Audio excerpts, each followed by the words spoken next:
اللہ تعالیٰ نے اسی وقت حضرت جبرائیل علیہ السلام کو وحی دے کے جناب محمد رسول اللہ صلی اللہ علیہ وسلم پہ بھیج دیا. فرمایا مدینہ کے 70 بدکار، 70 زانی، 70 چور قسم کے انسان، گناہگار بدکار قسم کے انسان، اگر اس ایک عورت کی توبہ پہ میں معاف کرنا چاہوں تو میں 70 گناہگاروں کو معاف کر سکتا ہوں. ایسی توبہ کریں کہ جو اس اللہ کو پسند آ جائے. ہماری توبہ کیا ہے؟ ہم بس میں بیٹھے ہوتے ہیں، سامنے دیکھا ایکسیڈنٹ ہو گیا ہے، 5 لاشیں سڑک پہ پڑے ہیں، ڈرائیور وی سی آر فلم گانے کو قوالی کو بند کر دیتا ہے. 4-5 کلومیٹر تک ہر بندہ توبہ توبہ کرتا کانوں کو ہاتھ لگاتا ہے، ہر بندہ معافی مانگتا ہے. یہ توبہ نہیں، یہ اللہ تعالیٰ سے مذاق کیا جا رہا ہے.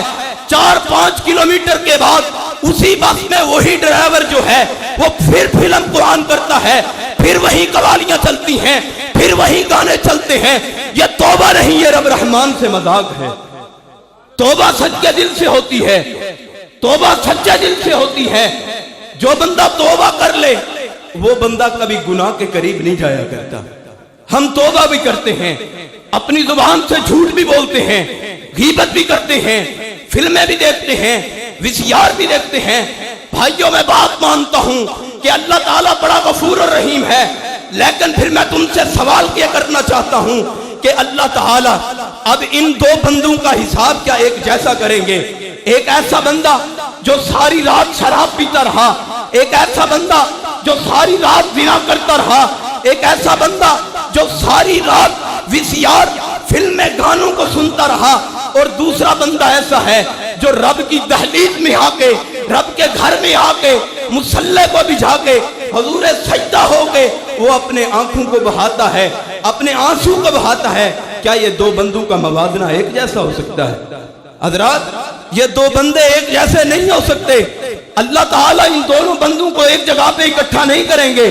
حضرات آئیے صدقے دل سے توبہ کرو گے، اللہ تعالیٰ دنیا میں سارے گناہوں کو معاف فرما دیں گے.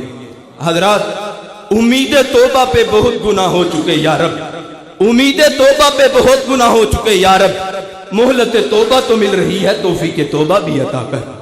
حضرات آج انسان سمجھتا ہے میں بے یار و مددگار چھوڑ دیا گیا.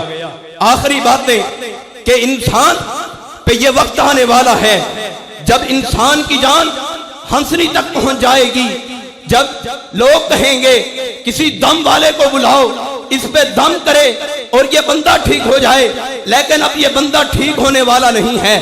تو ہوگا چودھری، تیرے پاس مال و دولت ہوگا، لیکن آج تیرے مال و دولت کو ایک طرف رکھ کے اللہ تعالیٰ نے روح کو قبض کر لیا ہے. اب بتلا وہ تیرے مال و دولت کس طرف گئے، تیری شہنشاہی، تیری وڈارت کس طرف گئی ہے؟ یہ دنیا میں چلتے پھرتے ہوئے روزانہ سورج غروب ہوتا ہوا ہمیں دعوت دیتا ہے کہ کس کی طرف جانا ہے. ہمیں روزانہ جو جنازے ہمارے بستیوں سے شہروں سے اٹھتے ہیں ہمیں دعوت دیتے ہیں، ہم نے اللہ کی طرف جانا ہے. حضرات دن اور رات یہ گزرنے کے بعد ہماری بچپن، جوانی اور بڑھاپا ہمیں کسی طرف بلا رہا ہے، وہ رب رحمان کی طرف بلا رہا ہے. حضرات آئیے اللہ تعالیٰ کے سامنے ہونے کے لیے، اللہ تعالیٰ کے حضور کھڑے ہونے کے لیے تیار ہو جائیے. رب نے اپنے سامنے کھڑا کرنا ہے، تو جب اللہ تعالیٰ اپنے بندوں کو کھڑا کریں گے تو اللہ تعالیٰ ایسے بندے کو معاف فرما دیں گے جو دنیا میں جوانی کے اندر توبہ کرتا رہا.